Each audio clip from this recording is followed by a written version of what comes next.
program sponsored by Diago Finance. ನಮಸ್ಕಾರ ವೀಕ್ಷಕರೇ, ನೀವು ನೋಡ್ತಾ ಇದ್ದೀರಾ ವಿಶ್ವವಾಣಿ ಮನಿ. ನಾನು ಕೇಶವ್ ಪ್ರಸಾದ್. ವೀಕ್ಷಕರೇ, ಬ್ಯಾಂಕ್ಗಳಲ್ಲಿ ಸಾಮಾನ್ಯವಾಗಿ ಅನೇಕ ಮಂದಿ ಜಾಯಿಂಟ್ ಅಕೌಂಟನ್ನು ಇಟ್ಕೊಂಡಿರ್ತಾರೆ.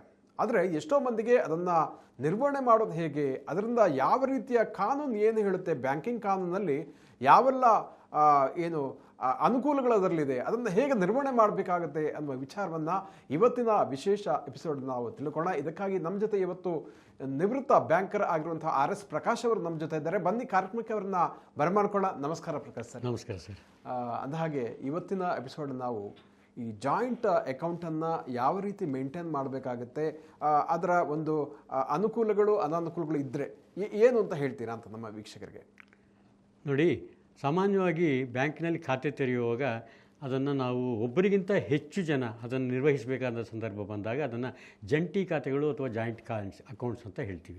ಜಾಯಿಂಟ್ ಅಕೌಂಟ್ಸ್ ಅಂತ ಹೇಳಿದ್ರೆ an account which will be operated by more than one person. ಒಬ್ಬರಿಗಿಂತ ಹೆಚ್ಚು ಗ್ರಾಹಕರು ಒಂದು ಖಾತೆಯನ್ನು ನಿಭಾಯಿಸಬೇಕು ಅಥವಾ ನಿರ್ವಹಿಸಬೇಕು, ಅಥವಾ ಅದರಿಂದ ಹಣವನ್ನು ಹಿಂಪಡೆಯಬೇಕು, ಅಥವಾ ಚೆಕ್ಗಳಿಗೆ ಸಹಿ ಹಾಕಿದರೆ ಮಾತ್ರ ಅದನ್ನು ಪಾಸ್ ಮಾಡಬೇಕು. ಅಂಥದ್ದಕ್ಕೆ ನಾವು ಜಂಟಿ ಖಾತೆಗಳು ಅಂತ ಹೇಳ್ತೀವಿ.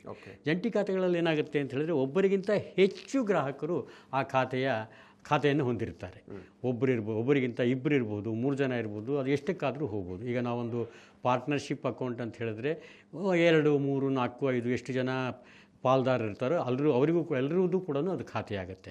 ವೈಯಕ್ತಿಕ ಖಾತೆಗಳಲ್ಲಿ ಒಬ್ಬರು ಗಂಡ ಹೆಂಡತಿ ಇರಬಹುದು, ತಂದೆ ತಾಯಿ ಇರಬಹುದು, ತಾಯಿ ಮಗಳಿರಬಹುದು, ತಂದೆ ಮಗ ಇರಬಹುದು. ಈ ರೀತಿಯಾಗಿ ಯಾವುದೇ ಒಂದು ಸಂಬಂಧವನ್ನು ನಾವು ಜಂಟಿ ಖಾತೆಯಾಗಿ ತೆರೆಯಬಹುದು. ಅಂದರೆ ತಂದೆ ತಾಯಿ, ಗಂಡ ಹೆಂಡತಿ, ತಂದೆ ಮಗ, ಈ ತರಹದ ಯಾವುದೇ ಒಂದು ಸಂಬಂಧ ಇರ್ತಕ್ಕಂಥ ವ್ಯಕ್ತಿಗಳು ಒಂದು ಖಾತೆಯನ್ನು ತೆರೆದಾಗ ಅದು ಜಂಟಿ ಖಾತೆ ಆಗುತ್ತೆ. ಈ ಜಂಟಿ ಖಾತೆಯಲ್ಲಿರ್ತಕ್ಕಂಥ ಲಾಭ ಏನಪ್ಪ ಅಂತ ಹೇಳಿದ್ರೆ, ನಾವು ಜಂಟಿ ಖಾತೆಯನ್ನು ತೆರೆಯುವಾಗ ಆ ಖಾತೆಯನ್ನು ಯಾರು ನಿಭಾಯಿಸ್ತಾರೆ, ನಿರ್ವಹಿಸ್ತಾರೆ, ಅಥವಾ ಹಣವನ್ನು ಹಿಂಪಡೀಲಿಕ್ಕೆ ಯಾರಿಗೆ ಅಧಿಕಾರ ಇದೆ ಅನ್ನೋದನ್ನು ಕೂಡ ನಾವು ಮೊದಲಿಗೆ ಬ್ಯಾಂಕಿಗೆ ಸೂಚಿಸಬೇಕಾಗುತ್ತೆ. ಅವರು ಅದನ್ನು ನಮೂದಿಸ್ಕೊಂಡಿರ್ತಾರೆ. ಒಂದು ಪಕ್ಷದಲ್ಲಿ ನಾವು ಅದನ್ನು ನಮೂದಿಸಿದ್ದೀರಿ ಆದರೆ ಆ ಇಬ್ಬರಿಗೂ ವ್ಯಕ್ತಿಗಳಿಗೆ ಯಾವ ರೀತಿ ನಮೂದಿಸಿದಾರೋ ಆ ರೀತಿಯಾಗಿ ಹಣವನ್ನು ಹಿಂಪಡೀಲಿಕ್ಕೆ ಅಥವಾ ವರ್ಗಾವಣೆ ಮಾಡಲಿಕ್ಕೆ ಅಥವಾ ಬೇರೆ ಇನ್ಯಾವುದಾದ್ರೂ ಒಂದು ಬ್ಯಾಂಕಿನ ಚಟುವಟಿಕೆ ಮಾಡಲಿಕ್ಕೆ ಅವರಿಗೆ ಸಹಾಯವಾಗುತ್ತೆ. ಈಗ for example A and B ಅಂತ ಇಟ್ಕೊಳ್ಳೋಣ. A ಆ್ಯಂಡ್ B ಅಂಥೇಳಿ ಒಂದು ಜಂಟಿ ಖಾತೆ ಮಾಡಿದಲ್ಲಿ ಅದನ್ನು ನಿಭಾಯಿಸ್ತಕ್ಕಂಥ ರೀತಿಯನ್ನು ಇಬ್ಬರೂ ಸಹಿ ಹಾಕಿದರೆ ಮಾತ್ರ ಅದು ಸಲ್ಲುತ್ತದೆಯೇ, ಅಥವಾ ಯಾರಾದರೂ ಒಬ್ಬರು ಸಹಿ ಹಾಕಿದರೆ ಸಲ್ಲುತ್ತೆಯೇ, ಯಾರಾದರೂ ಒಬ್ಬರು ಅಂತ ಹೇಳಿದ್ರೆ ಯಾರು Aನೇ ಅಥವಾ Bನೇ ಅಂತಕ್ಕಂಥ ಒಂದು ಸೂಚನೆಯನ್ನು ನಾವು ಬ್ಯಾಂಕಿಗೆ ಕೊಡಬಹುದು.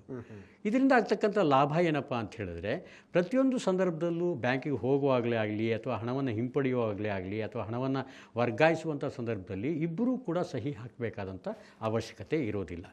ಯಾರ ಹೆಸರನ್ನು ಸೂಚಿಸಿರ್ತಾವೋ ಅವರು ಮಾತ್ರ ಸಹಿ ಹಾಕಿದರೆ ಸಾಕು. ಅಲ್ಲಿ ಇನ್ನೂ ಒಂದು ಏನಿರುತ್ತೆ ಅಂತ ಹೇಳಿದ್ರೆ, ಈಗ ಅಲ್ಲಿ ಆಪ್ಷನ್ಸ್ ಹೇಗೆ ಕೊಟ್ಟಿರ್ತಾರೆ ಅಂತ ಹೇಳಿದ್ರೆ, ಐದರ್ ಆರ್ ಸರ್ವೈವರ್, ಅಂದರೆ A ಅಥವಾ B ಯಾರು ಬೇಕಾದರೂ ಸಹಿ ಹಾಕ್ಬೋದು. A ಇಲ್ಲವಾದ ಪಕ್ಷದಲ್ಲಿ B ಹಾಕ್ಬೋದು, ಅಥವಾ B ಇಲ್ಲವಾದ ಪಕ್ಷದಲ್ಲಿ A ಸಹಿ ಹಾಕ್ಬೋದು ಅಂತಕ್ಕಂಥದ್ದು ಬ್ಯಾಂಕಿಗೆ ತಿಳಿಸಿರ್ತೀವಿ ನಾವು. ಅಥವಾ ಇಬ್ಬರೂ ಹಾಕಬೇಕಾದಂಥ ಪ್ರಸಂಗದಲ್ಲಿ A and B are survivor, ಈ ಥರ ನಾವು ಬೇರೆ ಬೇರೆ ರೀತಿಯಾದ ನಿರ್ದೇಶನಗಳನ್ನು ಬ್ಯಾಂಕಿಗೆ ಕೊಡಬಹುದು. ಒಟ್ಟಲ್ಲಿ ಗ್ರಾಹಕ ಸ್ನೇಹಿಯಾದ ಕಾಯ್ದೆ ಇದೆ ಅಂತ ಹೇಳಿ. ಖಂಡಿತವಾಗಿಯೂ ಇದು ಗ್ರಾಹಕ ಸ್ನೇಹಿ ಮತ್ತು ಗ್ರಾಹಕರಿಗೆ ಅನುಕೂಲವಾಗ್ತಕ್ಕಂಥ ಒಂದು ವಿಶೇಷವಾದ ಸವಲತ್ತು ಬ್ಯಾಂಕ್ಗಳವರು ಕೊಟ್ಟಿದ್ದಾರೆ. ಹೀಗೆ ಮಾಡೋದ್ರಿಂದ ಏನಾಗುತ್ತೆ ಅಂತ ಹೇಳಿದ್ರೆ, ತಮ್ಮ ಹಣವನ್ನು ಹಿಂಪಡೆಯುವಾಗ ಯಾವುದೇ ತೊಡಕಿಲ್ಲದೆ ತಾವು ಪಡೀಬಹುದು. ಇದು ಮೊದಲನೇದಾಗಿ.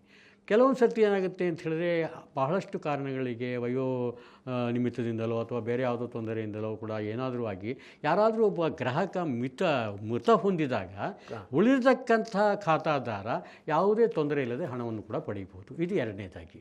ಅಂದರೆ ಈಗ ಏನಾಗುತ್ತೆ ಅಂತ ಹೇಳಿದ್ರೆ, ಬಹಳಷ್ಟು ಸಂದರ್ಭಗಳಲ್ಲಿ ಗಂಡ ಹೆಂಡತಿ ಒಂದು ಖಾತೆ ತೆರೆದಿರ್ತಾರೆ, ಅಥವಾ ಗಂಡನ ಒಂದೇ ಖಾತೆ ಇರುತ್ತೆ ಅಂತ ಇಟ್ಕೊಳ್ಳೋಣ.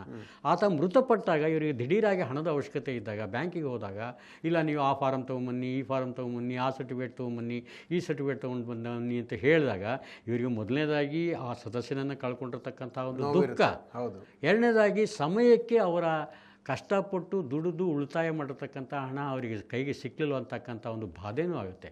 ಹಾಗಾಗಿ ಇವೆರಡರಿಂದ ತಪ್ಪಿಸಿಕೊಳ್ಳಲಿಕ್ಕೋಸ್ಕರ ಜಾಂತಿ ಖಾತೆಗಳನ್ನು ತೆರೆಯುವುದು ಬಹಳ ಸೂಕ್ತವಾದ ಒಂದು ಸಲಹೆ ಅಂತ ನಾನು ಹೇಳ್ತೀನಿ ನಾನು. ಸೊ ಎಲ್ಲರೂ ಕೂಡ ಜಾಯಿಂಟ್ ಅಕೌಂಟ್ ತಗೊಂಡ್ರೆ ಬಹಳ ಒಳ್ಳೆಯದು. ಜಾಯಿಂಟ್ ಅಕೌಂಟ್ಸ್ ಮಾಡಿಸುವುದು ಬಹಳ ಉತ್ತಮ. ಮತ್ತು ಖಾತೆಗಳು ತೆರೆದಿದ್ದಾಗಲೂ ಕೂಡ, ಜಂಟಿ ಖಾತೆ ಇದ್ದಾಗಲೂ ಕೂಡ ಈಗ ನಾಮನಿರ್ದೇಶನ ಸೌಲಭ್ಯ ಕೂಡ ಎಲ್ಲ ಖಾತೆಗಳಿಗೂ ಸಿಗುತ್ತೆ. ನಾಮನಿರ್ದೇಶನ ಅಂತ ಹೇಳಿದ್ರೆ ಏನಪ್ಪ ಅಂತ ಹೇಳಿದ್ರೆ, ಖಾತಾದಾರರು ಮರಣ ಹೊಂದಿದ ನಂತರ ಯಾವುದೇ ದಾಖಲೆಗಳನ್ನು, ಯಾವುದೇ ವಿಶೇಷವಾದ ದಾಖಲೆಗಳನ್ನು ಬ್ಯಾಂಕಿಗೆ ಸಲ್ಲಿಸದೆ ನಾಮಿನಿಗಳು ತಮ್ಮ ಹಣವನ್ನು ಪಡೀಬೋದು. ಯಾರು ನಾಮಿನಿ ಅಂತ ಸೂಚಿಸಿರ್ತೀವೋ ಅವರು ಕೇವಲ ಖಾತಾದಾರನು ಮರಣ ಹೊಂದಿದ್ದಾನೆ ಅಂತಕ್ಕಂಥ ಒಂದು ಮರಣ ಪ್ರಮಾಣ ಪತ್ರವನ್ನು ಮಾತ್ರ ಸಲ್ಲಿಸಿ ಹಣವನ್ನು ಪಡೀಲಿಕ್ಕೆ ಇರತಕ್ಕಂಥ ಒಂದು ಅವಕಾಶ. ಸೊ ಹಾಗಾಗಿ ಇವತ್ತು ಬ್ಯಾಂಕುಗಳು ಈ ನಾಮನಿರ್ದೇಶನ ಸೌಲಭ್ಯವನ್ನು ಬಹಳಷ್ಟು ಪ್ರಚಲಿತ ಮಾಡ್ತಾ ಇದೆ, ಮತ್ತು ಗ್ರಾಹಕರು ಕೂಡ ಇದರ ಲಾಭವನ್ನು ಪಡೀಬೇಕು ಅಂಥೇಳಿ ನಾನಾದರೂ ಭಾವಿಸ್ತೀನಿ. ಅದೇ ಕೆಲವೊಮ್ಮೆ ಏನಾಗುತ್ತೆ ಅಂದರೆ, ಈ ನಾಮಿನಿ ಅಥವಾ ನಾಮನಿರ್ದೇಶನಕ್ಕೆ ಅನೇಕ ಮಂದಿ ಮರೆತು ಹೋಗ್ಬಿಡ್ತಾರೆ. ಸೊ ಬಟ್ ಆ್ಯಕ್ಚುಲಿ ಅದು ಮಾಡಿದರೆ ಬಹಳ ಉತ್ತಮ ಅಂತ ಹೇಳ್ತಿರ್ತಾರೆ ಅವರು. ಮರ್ತು ಹೋಗ್ತಾರೆ, ಬಟ್ ಆದರೂ ಕೂಡ ಬ್ಯಾಂಕ್ಗಳ ಮೇಲೆ ಇವತ್ತೊಂದು ಜವಾಬ್ದಾರಿ ಇದೆ, ಎಲ್ಲ ಖಾತೆಗಳಿಗೂ ನಾಮನಿರ್ದೇಶನವನ್ನು ಪಡಿಲೇಬೇಕು ಅಂತ ಹೇಳಿ ಅಂತ. ಯಾವುದೇ ಖಾತಾದಾರ ಯಾವುದೇ ಒಂದು ಕಾರಣಕ್ಕೆ ನಾಮನಿರ್ದೇಶನವನ್ನು ಪಡೀಲಿಕ್ಕೆ ಇಷ್ಟ ಇಲ್ಲ ಅಂತ ಹೇಳಿದ್ರೆ ಆತನ ಸಹಿ ಪಡೆದು ನನಗೆ ನಾಮನಿರ್ದೇಶನ ಬೇಕಿಲ್ಲ ಅಂತ ಆತನಿಂದ ಒಂದು ಪತ್ರವನ್ನು ಖಂಡಿತವಾಗಿ ಬರ್ಸ್ಕೋಬೇಕು. ಯಾಕೆ ಅಂತ ಹೇಳಿದ್ರೆ, ಯಾವುದೋ ಒಂದು ಕಾರಣಕ್ಕೆ ಖಾತಾದಾರ ನಾಮಿನೇಷನ್ ಮಾಡಲಿಲ್ಲ ಅಂತ ಹೇಳಿದ್ರೆ ಅದನ್ನು ಪಡೆಯೋ ಜವಾಬ್ದಾರಿ ಬ್ಯಾಂಕಿನವ್ರದ್ದಾಗುತ್ತೆ ಹೊರತು ಖಾತಾದಾರನಾಗುತ್ತೆ. ಯಾಕೆಂದರೆ ಖಾತಾದಾರನಿಗೆ ಭಾಳಷ್ಟು ವಿಚಾರಗಳು ತಿಳಿದಿರೋದಿಲ್ಲ. ಹಾಗಾಗಿ ಎಲ್ಲ ಖಾತೆಗಳಿಗೂ ಕೂಡ ನಾಮನಿರ್ದೇಶನವನ್ನು ಮಾಡಲೇಬೇಕು. ಯಾವುದೇ ಖಾತಾದಾರ ಮಾಡುವುದಿಲ್ಲ ಅಂತ ತನ್ನ ಸ್ವಇಚ್ಛೆಯಿಂದ ಹೇಳಿದರೆ ಅದನ್ನು ಲಿಖಿತ ರೂಪದಲ್ಲಿ ಪಡಿಬೇಕು ಅಂಥೇಳಿ ಬ್ಯಾಂಕ್ಗಳಿಗೆ ಒಂದು ಆದೇಶವಿದೆ. ಓಕೆ ಸರ್, ಈಗ ಸಾಲದ ಅಕೌಂಟಲ್ಲೂ ಕೂಡ ಈಗ ಗಂಡ ಹೆಂಡತಿ ತಗೊಳ್ತಾರೆ. ಇವಾಗ ಸಾಲದ ಅಕೌಂಟ್ ಅದು ಕೂಡ ಸೇಮ್ ನಿಯಮಗಳೇ ಅಪ್ಲೈ ಆಗುತ್ತಾ ಅಥವಾ ಹೇಗೆ ಅಂತ ನೋಡಿ, ಇದು ಬಹಳಷ್ಟು ಜನಗಳಿಗೆ ಖಚಿತವಾಗಿ ತಿಳಿದಿರತಕ್ಕಂಥ ಒಂದು ವಿಷಯ ಅಂತ ನಾನಾದರೂ ಭಾವಿಸ್ತೀನಿ. ಏಕೆ ಅಂತ ಹೇಳಿದ್ರೆ, ಈ ನಾಮಿನೇಷನ್ ಸೌಲಭ್ಯ ಕೇವಲ ಠೇವಣಿ ಖಾತೆಗಳಿಗೆ ಹೊರತು ಸಾಲಗಳಿಗಲ್ಲ. ಓಕೆ, ಸಾಲಗಳಿಗೆ ನಾಮನಿರ್ದೇಶನ ಇಲ್ಲ. ಯಾಕೆ ಅಂತ ಹೇಳಿದ್ರೆ ಸಾಲ ಕಟ್ಟಲೇಬೇಕಾದ್ದು, ಹಾಗಾಗಿ ನಾಮಿನಿ ಮಾತ್ರ ಕಟ್ಟಬೇಕು ಅಂತ ಇಲ್ಲ.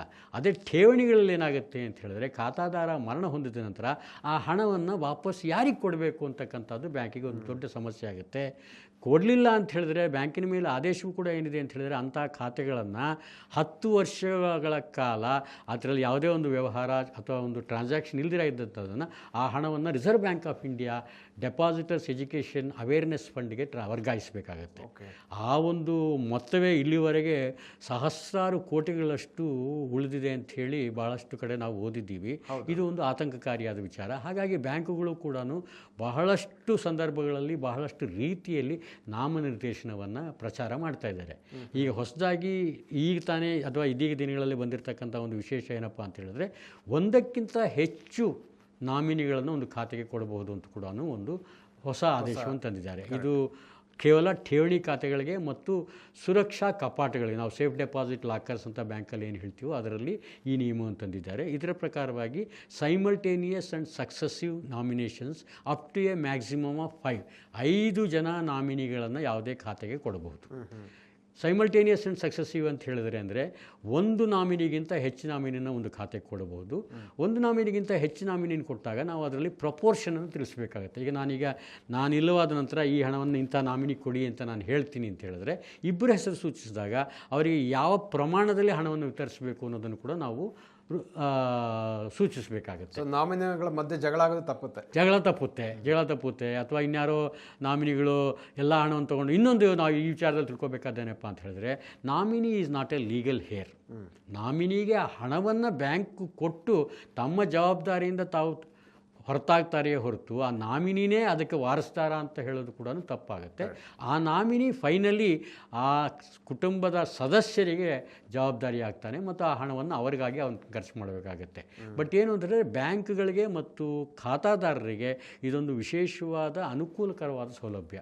ಸೊ ಇಷ್ಟೊತ್ತು ನಮ್ಮ ವೀಕ್ಷಕರಿಗೆ ಈ ನಾಮಿನೇಷನ್ನ ವಿಚಾರವಾಗಿ ಸಾಕಷ್ಟು ಉಪಯುಕ್ತವಾದ ಮಾಹಿತಿಯನ್ನು ತಿಳಿಸಿಕೊಟ್ಟಿದ್ರಿ. ಜೊತೆಗೆ ಜಾಯಿಂಟ್ ಅಕೌಂಟ್ ಯಾಕೆ ಪ್ರಯೋಜನಕಾರಿ ಅನ್ನೋದ್ರ ಬಗ್ಗೆ ಸಾಕಷ್ಟು ಮಾಹಿತಿಯನ್ನು ತಿಳಿಸಿಕೊಟ್ಟಿದ್ದೀರಿ. ಅದಕ್ಕಾಗಿ ಧನ್ಯವಾದಗಳು. Thank you. ವೀಕ್ಷಕರೇ, ಇಂತಹ ಮತ್ತಷ್ಟು ಉಪಯುಕ್ತ ವಿಡಿಯೋಗಳಿಗೆ ವಿಶ್ವವಾಣಿ ಮನಿ ಯೂಟ್ಯೂಬ್ ಚಾನಲನ್ನು ವೀಕ್ಷಿಸಿ ಮತ್ತು ಸಬ್ಸ್ಕ್ರೈಬ್ ಮಾಡಿ. ವಂದನೆಗಳು.